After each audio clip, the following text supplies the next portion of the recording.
Ever heard of Lafia? Calm, welcoming, and steadily rising as a vibrant city in Nasarawa State. In this episode, I'll be taking you on an unplanned road tour through some of its lively streets, from the main bridge to the city mall to the glimpses of everyday life and transport. Welcome to episode 2 of Northern Bites and Stories. Let's ride. On this day, I was heading out to visit my uncle. A trip I hadn't exactly planned to document, but somewhere between packing my bags and heading out, I grabbed my tripod and phone, and I just knew this journey shouldn't go undocumented. I began filming when I was already on this half-cargo tricycle, this kind usually used for carrying goods, popularly known as pickup here in Lafia. Though I didn't start the journey properly because it was unplanned, I still managed to capture some nice views along the ride. One thing you quickly notice about Lafia is the transport system. The city moves mostly on bikes, especially the popular ones called rubber, Kekes, and cargo tricycles like the one I took. Transportation here is affordable, quick, and simple. The roads were full of life, from hawkers to traders and everyday workers. That's something about Lafia. People here are active, driven, and committed to making ends meet. Even those with physical challenges, no arms or no legs, are not left behind. You see them by the roadside, doing something, trying, pushing through the thing, and here no one is lazy. Everyone is involved in the hustle. Now, this right here is one of Lafia's highlights, the newly commissioned flyover bridge, a multi-billion naira project recently inaugurated by the president himself.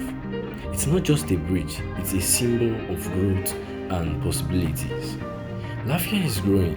From the smooth roads, the fresh infrastructure, they all point to the city on the rise.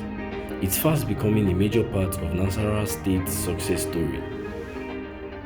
And unlike some other busy cities in Nigeria, traffic isn't really a thing here. The roads are smooth and flowing, plus the greenery, all those roadside trees that add beauty and help keep the air cool and clean.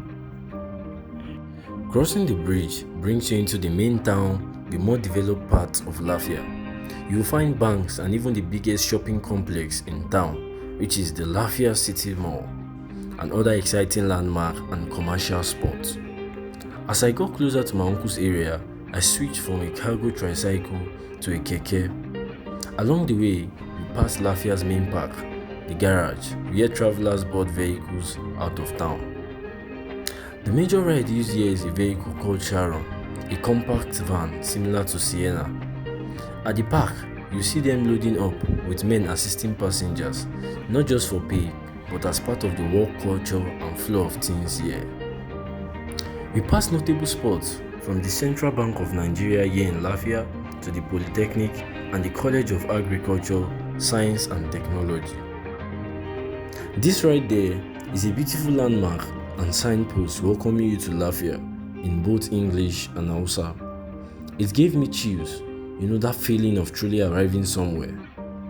Well, finally I got to my uncle's place on the outskirts of Lafia. Right there in the street is a plastic collection and recycling point where gathered bottles and plastics are crushed and prepared for reuse. It's a quiet but powerful contribution to environmental protection and land conservation. And that's how my unplanned visit turned into a meaningful road tour. Thanks for joining me on episode 2 of Northern Bites and Stories. If you enjoyed this video, please do well to like, share, and subscribe. More stories from the north are coming your way. And until next time, I remain Daniel Fred. Bye.